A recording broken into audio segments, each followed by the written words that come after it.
Hi, good afternoon. Hope everybody's doing well. Um, just trying to figure out how to do the thing. Okay, good. It is December 5th, and we're going to do a special on Medicaid and MassHealth, which MassHealth is the name for Medicaid in Massachusetts. So we're going to do that, and Kerry's going to do the program part, and I'm going to do a little bit of history. Obviously not an intense history. We're going to focus on the long-term supports and services today. And there's no better, better time to do it. So I'm looking forward to sharing the PowerPoint, and Kerry, you'll be telling me how to push along when we come to your slides. So there's so much going on for many people right now, but there's also not as much going on as we'd like, in terms of supports and services. And we thought focusing on Medicaid this week would be great. Over the next couple of weeks, we're also going to focus on the new administration and the new legislature, so that next week we're going to have former Senator and cabinet official Henri Rauschenbach. He is Republican by that's how he was elected, and served. And he served in, I'm pretty sure, 2 administrations, but for sure, at least 1 administration. And he's somebody that's still very active on the Hill, Beacon Hill, and elsewhere. And he always was supportive of disability services. And so we'll look forward for Henri to join us next week. And then the week after that, and he's going to talk about the transition, by the way, from Governor Baker to Governor Healy. And then the week after that, Representative Sean Garbely will rejoin us, and we'll be also joined with Maura Sullivan, and we'll be talking about the transition in the House primarily, maybe the House and Senate a little bit, but what we think might happen there, just to get everybody's juices flowing, because we've got a lot of advocacy to do, and it'd be good to sort of size up what things look like there. So that's next week and the week after, and then that'll be it for 2022, and we'll be at some point transitioning to a combination of webinar, Leo Live, and podcasts. But my hunch is that'll be more likely in February. So we'll have a couple of sessions in January, and then we'll figure it out from there. So hopefully everybody had a great Thanksgiving, and I think without further ado, why don't we start the PowerPoint and talk about Medicaid, and sort of just remind people about, I don't know how many of you sort of know the evolution of Medicaid. Again, this is like a summary that's touching on supports and services, long-term supports and services, not health, the health piece, which could be a whole different session in and of itself, okay? So again, thank you, Kerry, for being part of this, and really appreciate you've got so much experience, and we're going to have, as it says here, a snapshot of a few of the MassHealth services in addition to doing the history. So let me go ahead and let's get started. Oh, I want to put a plug in. It's always that time of year for us. We really the organization really requires donations to fuel its advocacy. So just keep that in the back of your mind. It's not magical. It's how we end up having the ability to do what we do. So, and then if you have connections with foundations and other groups who want to help us, please let us know. And, but I appreciate the support that you all give. And of course, your support through advocacy, and because that's really an important part, right? Volunteering in advocacy, not only for yourself, but for others who, require supports and services. And so highlights in Medicaid. How's this picture, huh? So, it was really funny when I looked for the picture of Johnson signing Medicare and Medicaid. What blew me away was that President Harry Truman was still alive. And I should have known that, but, I could tell you what my age is, but then I'd have to disappear. But I was around then, but I wouldn't have been able to tell you, maybe who Harry Truman was, right? He looks a little like John Stennis, who's a former senator from Mississippi. So, but that is our former president, and he was president that was before Dwight Eisenhower, preceded JFK. Anyway, I won't go through the whole list. But Johnson did promote the Great Society. And he did that in several ways. And he did want to combat poverty. He recruited Sergeant Shriver, one of the few Kennedy folks that stayed with him. If you know the history, it was a bumpy ride for the guy, and Vietnam did not help. But he was responsible for Medicaid really having the foundation we have today. And of course, what I always forget is how small Medicaid is compared to Medicare. So if you think about that for a second, Medicare is huge because, right, it's all seniors can be part of Medicare. Medicaid is focused on people with disabilities, kids in poverty or near poverty, not just poverty. And of course, people who may not have disabilities, or families who are trying to get work and not able. And of course, today, Medicaid has been transformed, on the healthcare side, where people can get, in Massachusetts, it's called Common Health, right? You can buy into the Medicaid. So it's really, that concept has changed somewhat. But this was 1965. We were the 23rd state to implement it. That doesn't mean we didn't want to implement it. It just means, it took us a little bit, and I'm sure it was by 1966, there's a date somewhere, but I wouldn't be surprised if we had implemented it within a year. But then the question is, how did long-term support services happen? Well, in the beginning with Medicaid, just to be clear, there was mostly an institutional focus, right? Nursing homes, ICFs, intermediate care facilities. Before Medicaid, states had to fund those totally by themselves. So the whole principle of cost sharing for the federal government to chip in, and it's based on the economic circumstances of the state. So a state like Mississippi may get over 70% of a federal match. We get 50% of a federal match, like New York. That's the lowest you're going to get. And in 1972, the supplemental security insurance was established through an amendment in the Social Security Act. So we were one of 32 states that chose to make all SSI recipients also eligible for Medicaid, okay? That's not an automatic thing. You have to decide to do it as a state.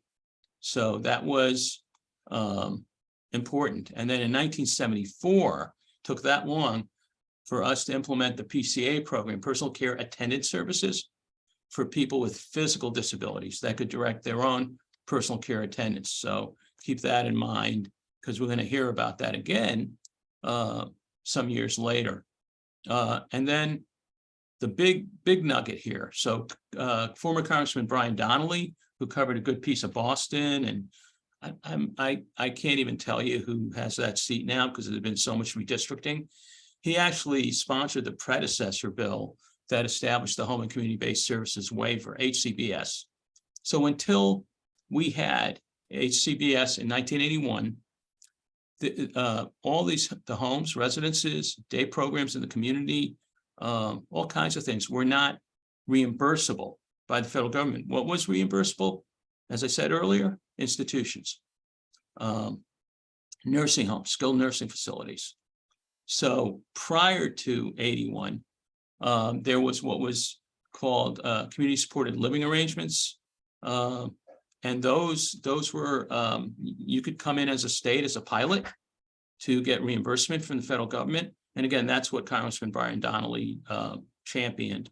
And obviously Senator Kennedy, can't forget him and his big role. So the HCBS waiver program was created in 1981. So imagine that, like, okay, that might sound like a long time ago to you now, but I could tell you when I first started working with people with disabilities, even as a volunteer, that it didn't even exist, okay, the matching. And when I came to my first more of a, well, I guess it was a government related position as a social worker in 79, just think about that. There was no reimbursement. So all these homes that Massachusetts was starting in deinstitutionalization, they were being started with 100 cents. Basically, they were paying full freight to have community services begin for adults, okay?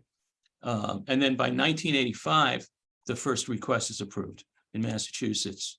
And it was, I think it was like $3 million. Okay.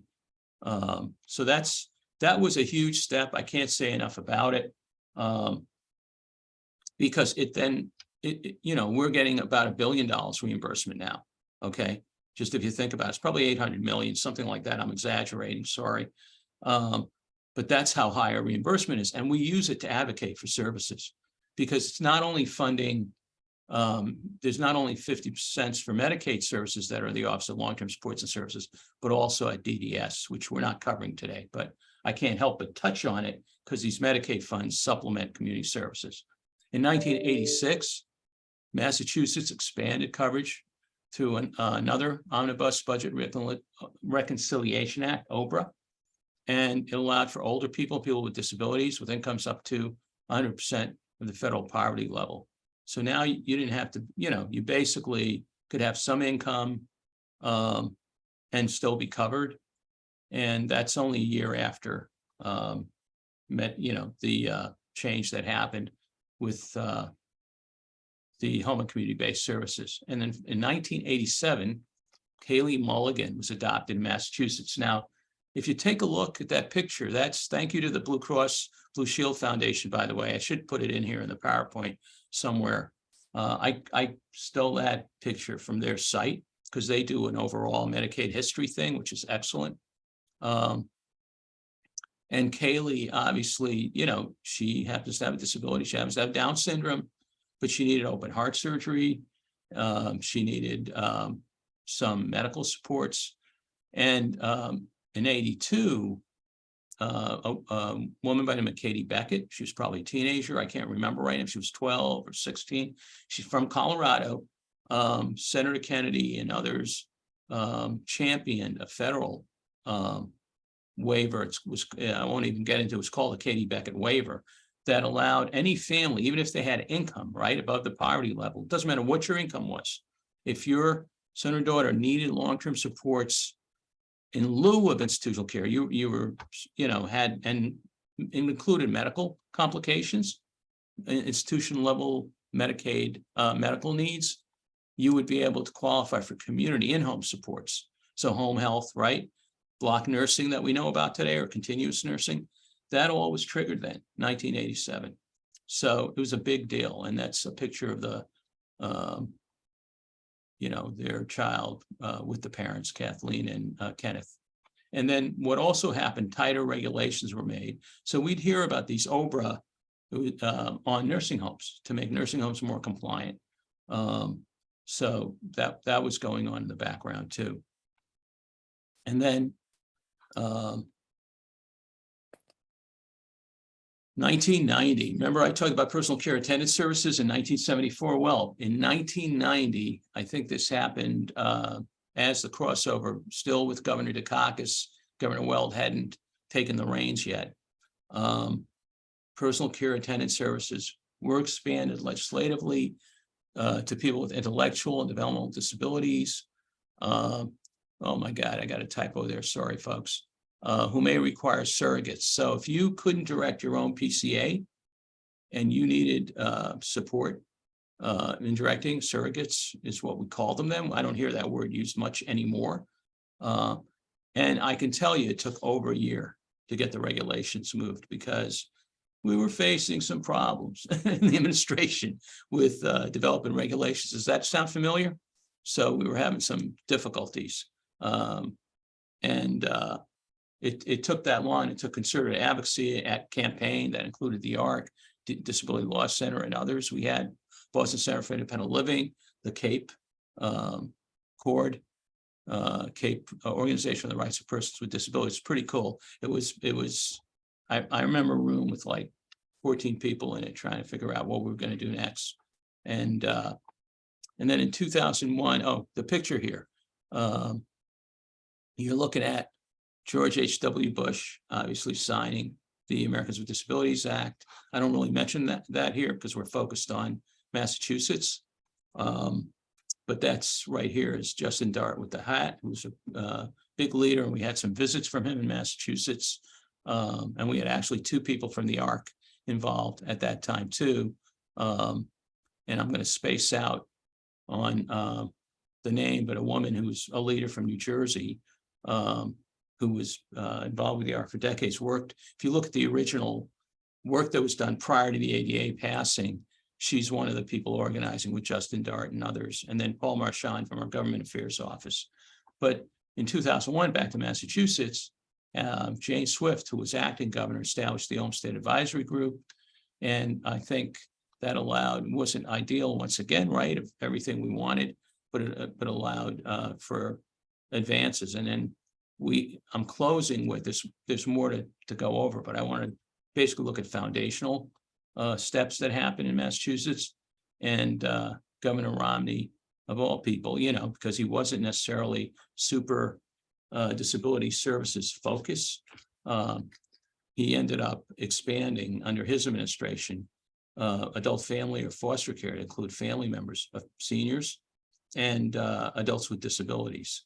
So that, and I'm guessing it was 2005. It's not on, you can't really find the exact date, but it was clearly toward the end of his term that it got expanded and has had a huge impact on, you know, situations when people can't get housing support or sufficient housing support.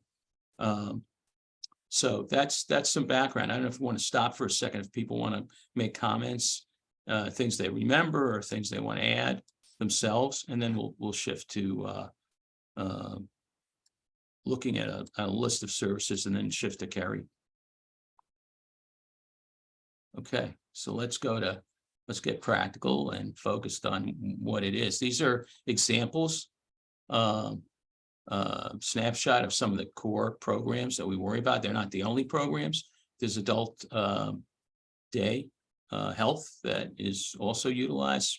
There's other things for seniors, and if we were to have a full list, it would be broader.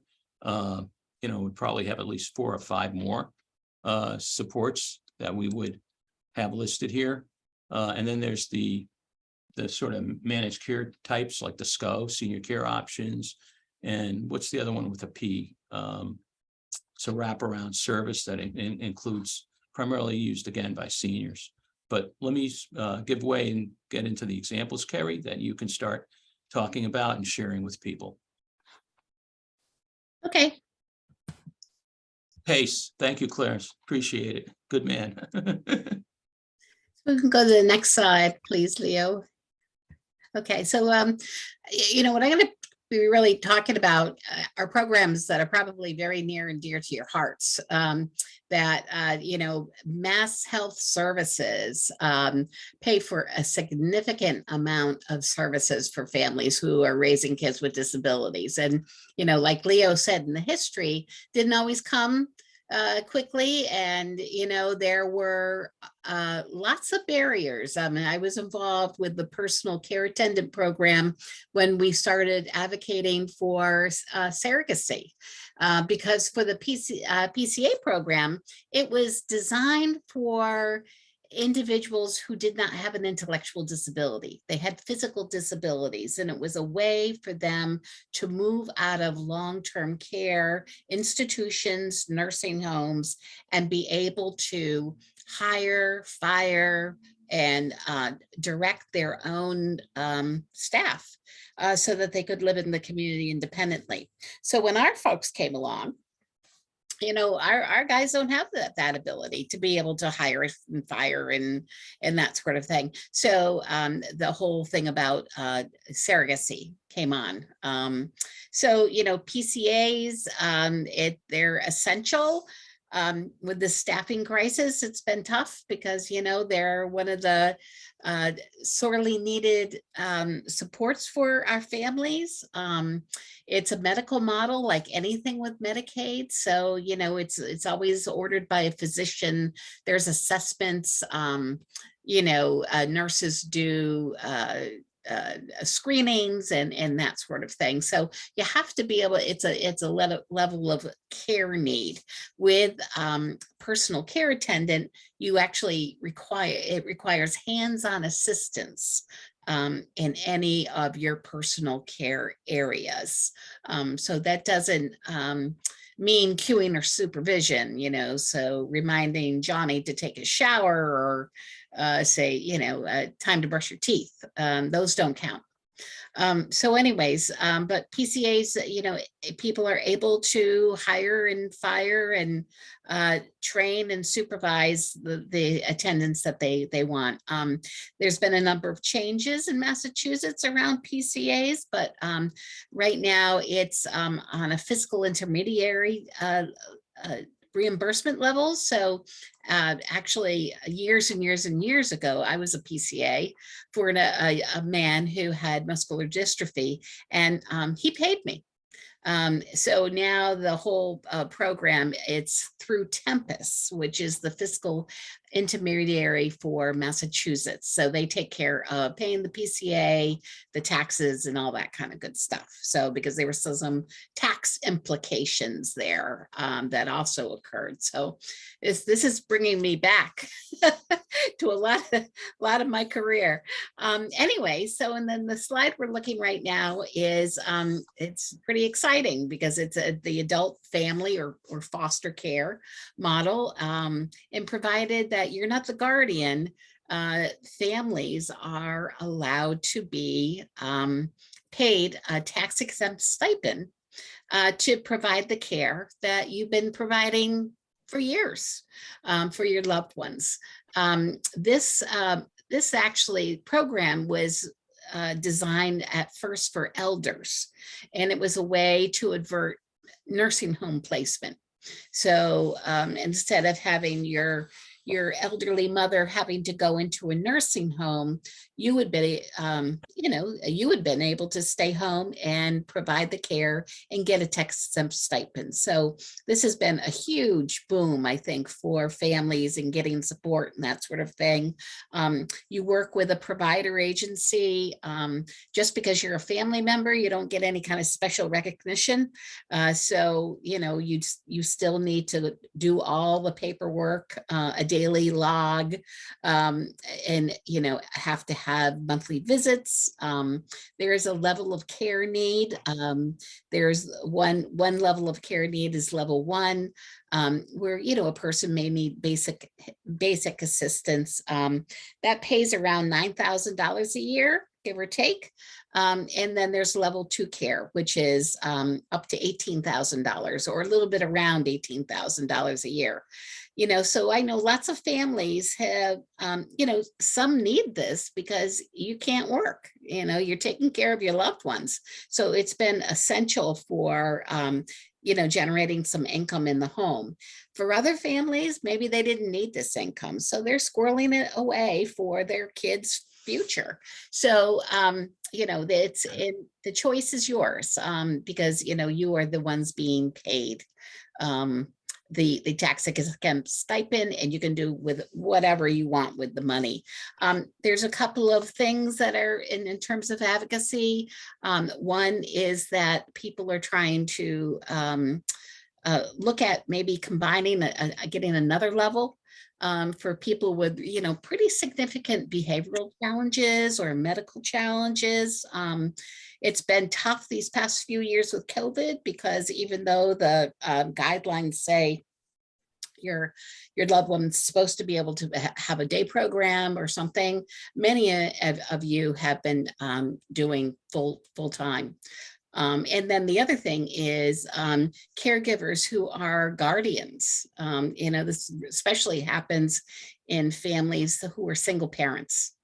They are their loved one's guardians, so they are not able to be able to provide to get paid for the care, even though you're doing it. Diane just plugged in a question in the chat. I'll bring it up.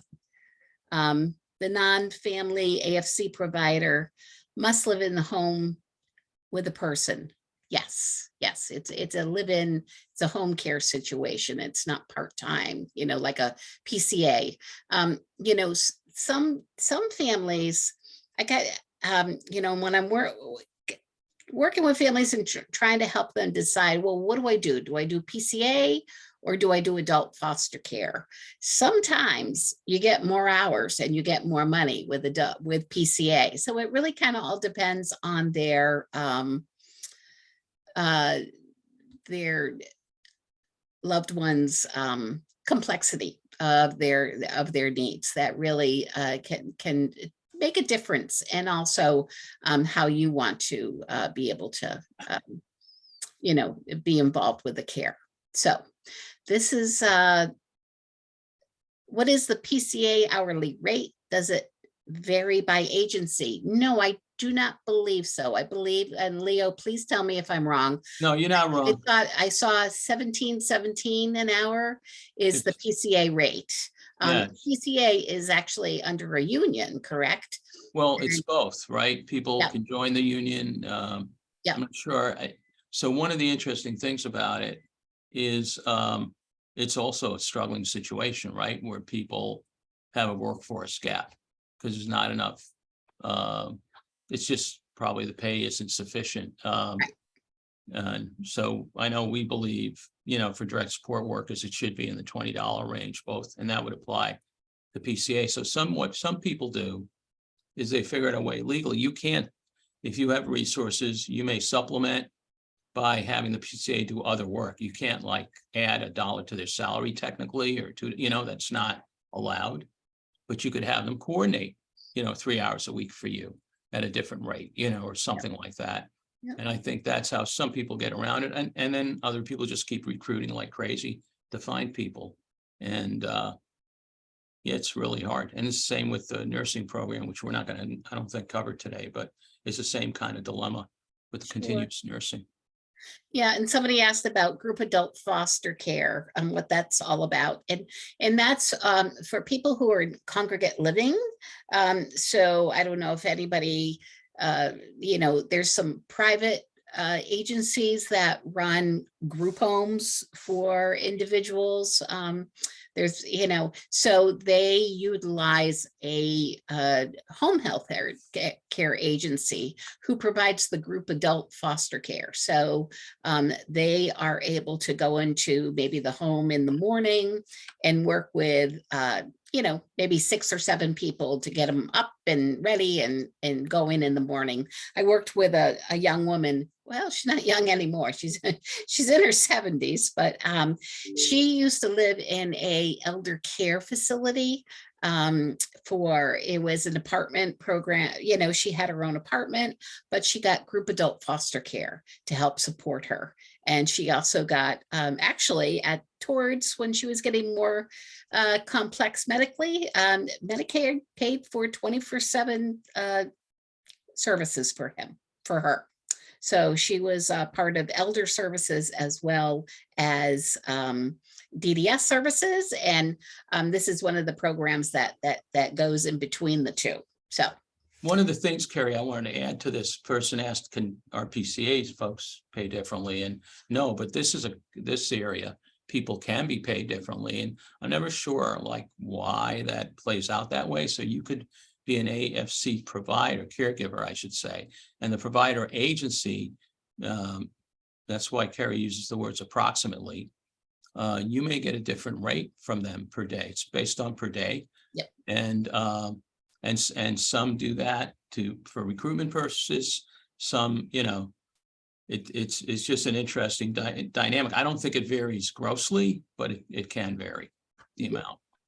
Yeah, and that's the same with AFC placements. I mean, I did say approximately 18,000, but people do pay different amounts. Right. Yeah.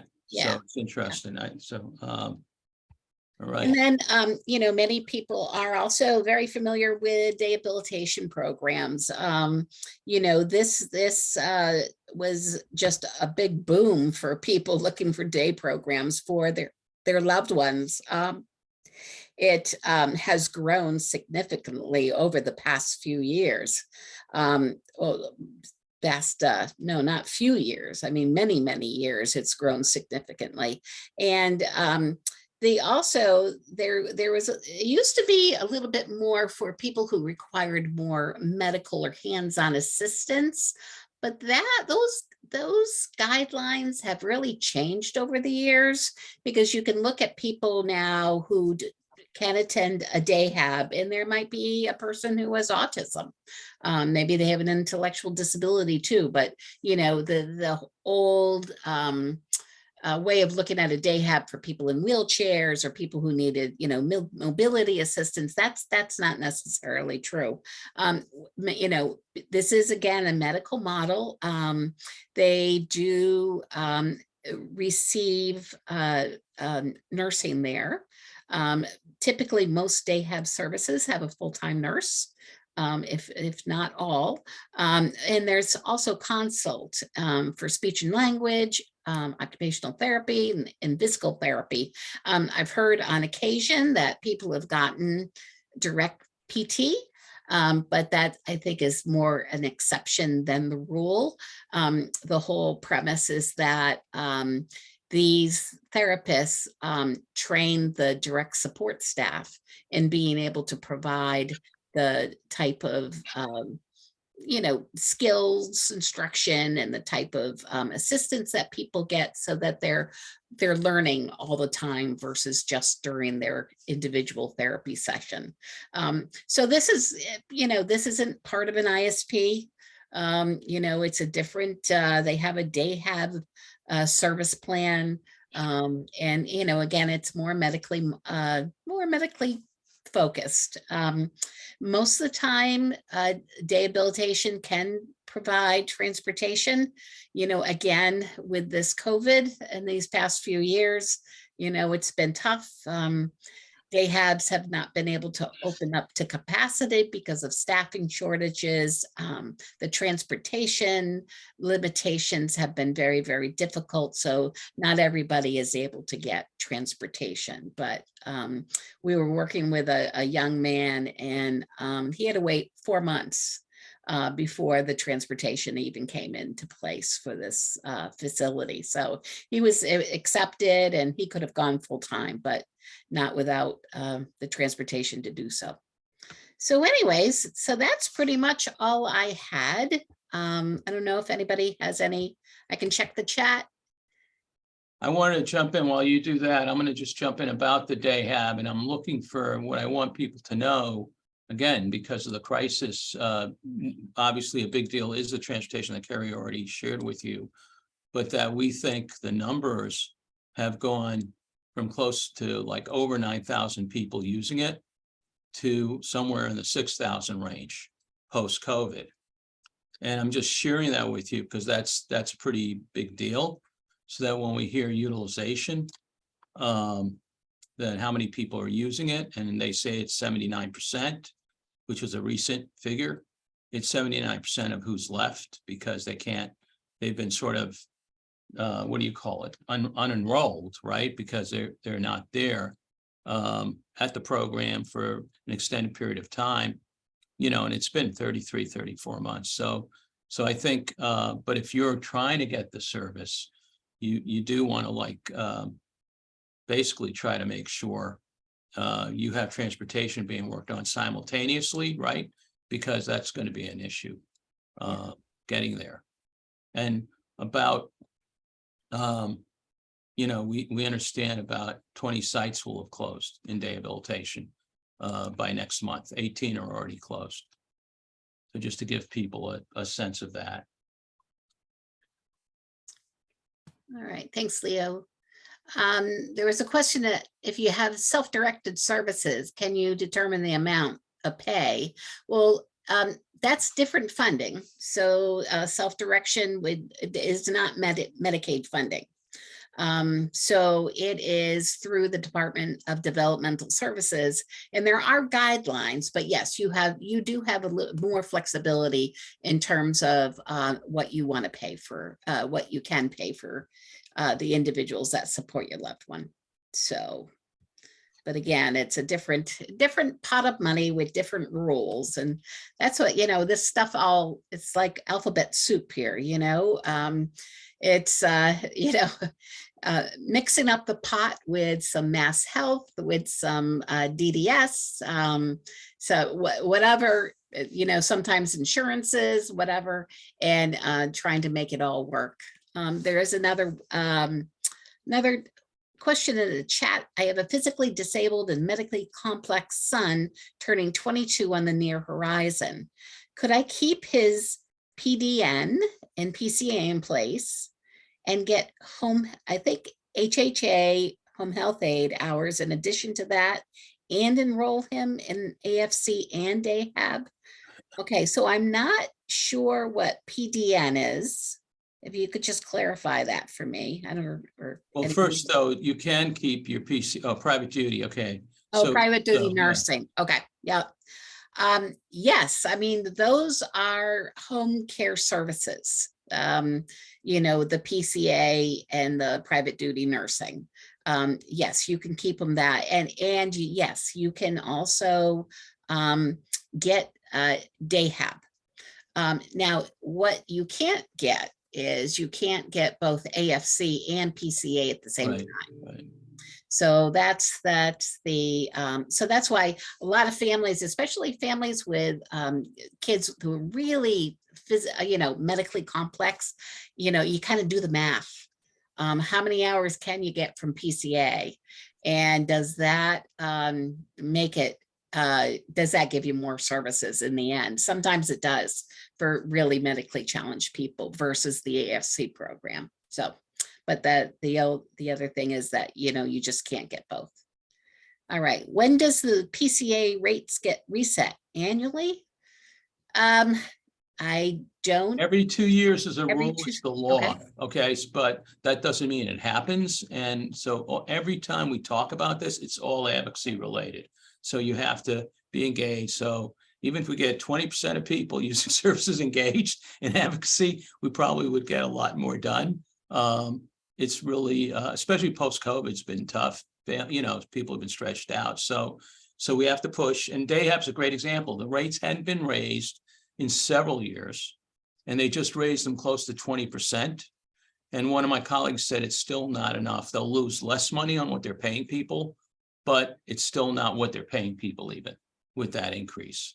And it's really, I think we're trying to engage. We're going to try to engage locally because of those of you, there are still too many people who are need supports for many hours due to their behavioral or medical or both needs, and they're not getting into the programs because it's not one-to-one staff. So if you've been watching us and listening to us, we've been trying to get more proactive steps going.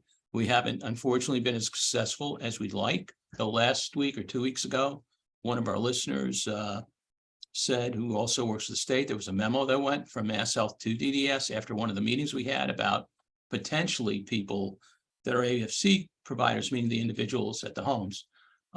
They might, can they become AWC providers, which is the self-directed funding piece where they're home. And I don't know if they're saying that so they can then help people get out of the home, or they're saying that just to get reimbursed, right, for all those hours, extra hours they've been doing during the day.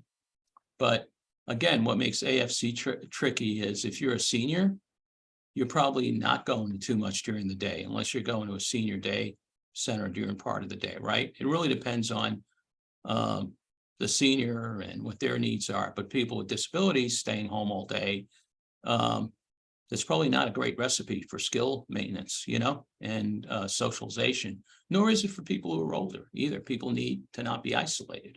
So that's the fight we're up against. Yeah. So just another question in the chat. Families having an issue with Tempest PCA, and it sounds like you've done a great job with your advocating, the ombudsman, legislators, DLC. Just keep it up and get other people to also advocate, because I've heard several families having difficulties, and I was more hopeful for my ombudsman, because they're a separate agency outside of MassHealth. Yeah, I agree. Like I don't know time-wise how much time DLC has with specific situations. BCIL might, but clearly the ombudsman, as Kerry's saying, I totally agree to keep on top of that. Don't, because they're good people. They're trying to, sort through this stuff. The oversight agency is the Office of Long-Term Supports and Services, which is about to get a new director. So,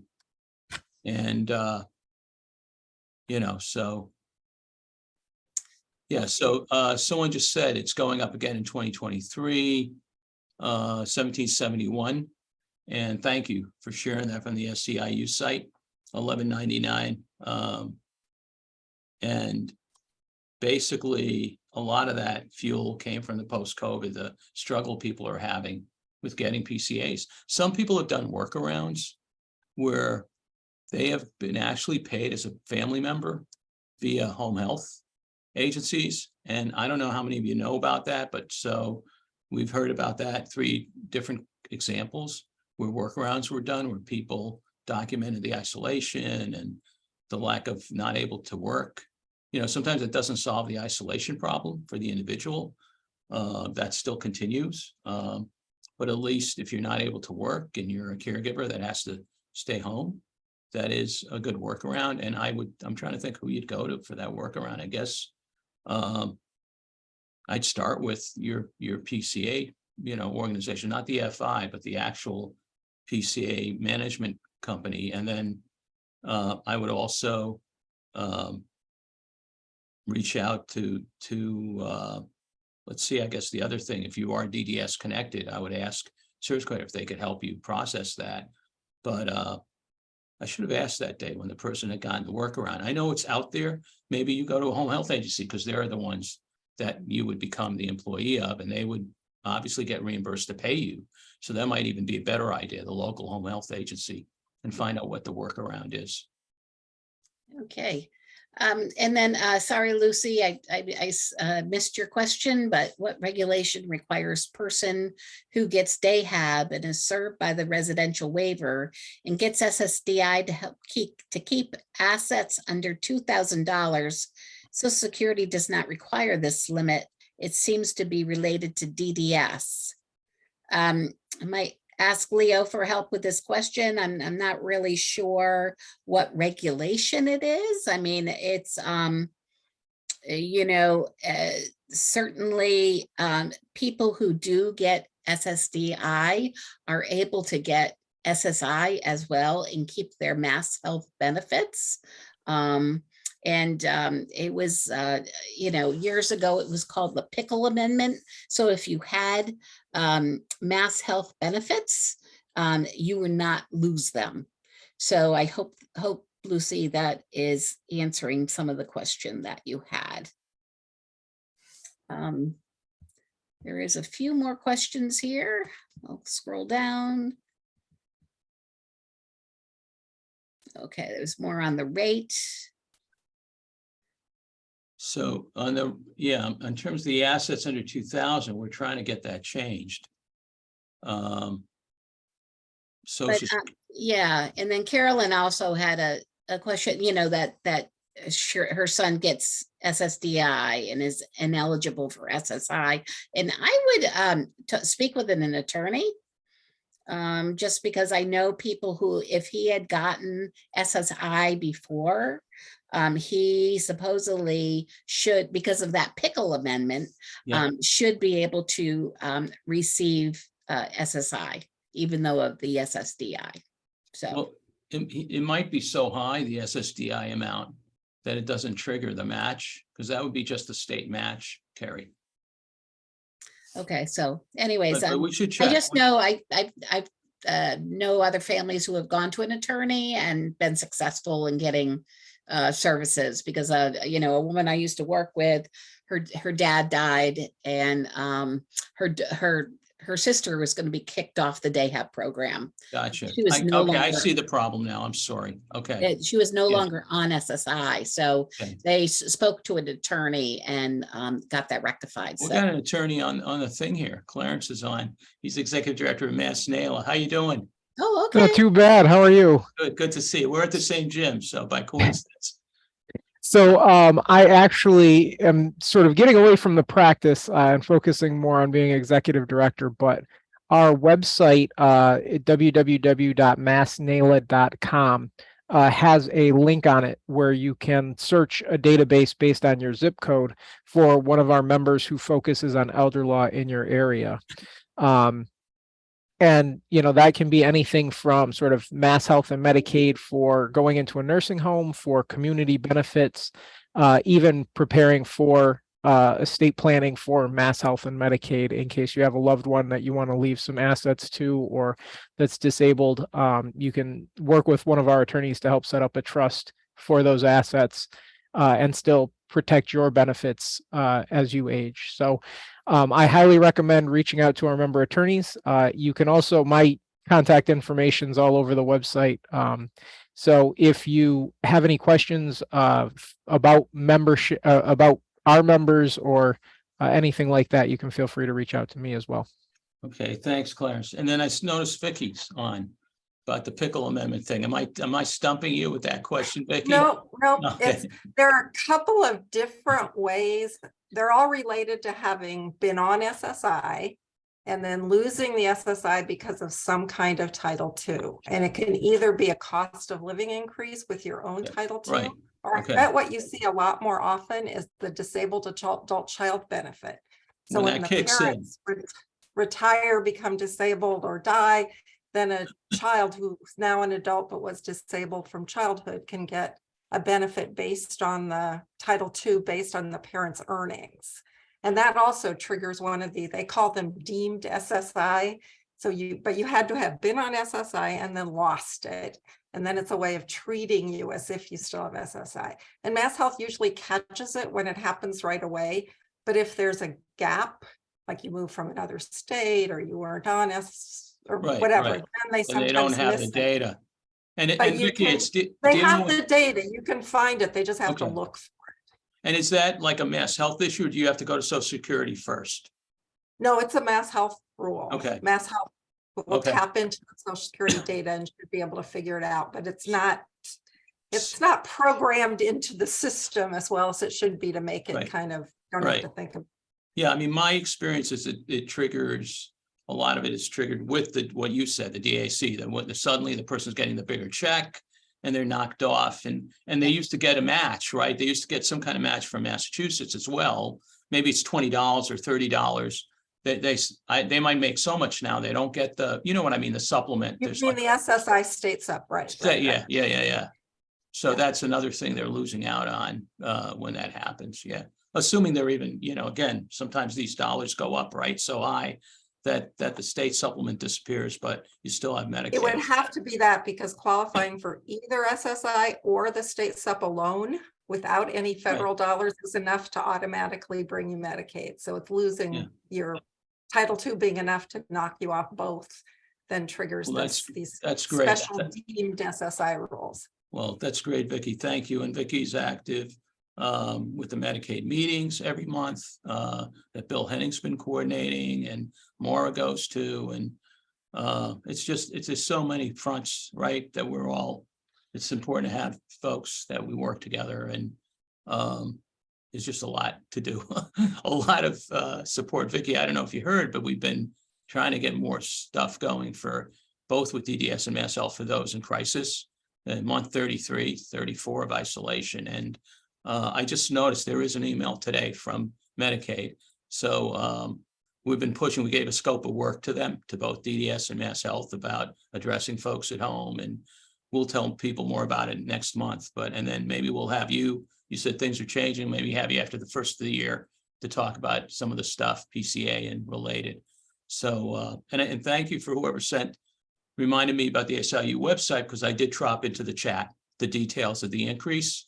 And I think April 2023, it'll go up to 18 is what we saw, but it's there in black and white. So if I'm remembering it wrong, which unfortunately happens, go with what, and Lucy just said SSDI is quite high, getting higher, no need for SI, but difficult to have to transfer into ABLE account each month. Yeah. So, well, I know we were trying to get some kind of waiver again because of all the money, right, that had come out for people.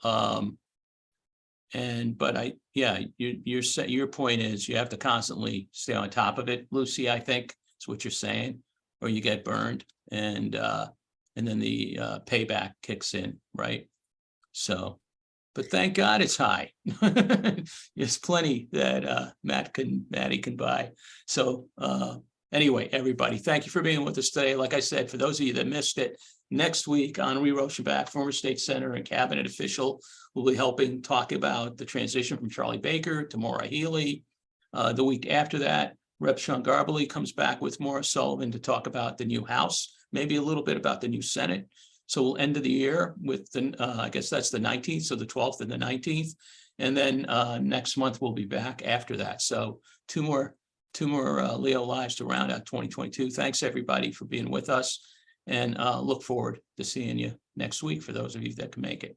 And Kerry, thank you so much. That was awesome. Really appreciate your program presentation today. Robert. Take care, everybody. Bye-bye. Bye. Take care. Thank you.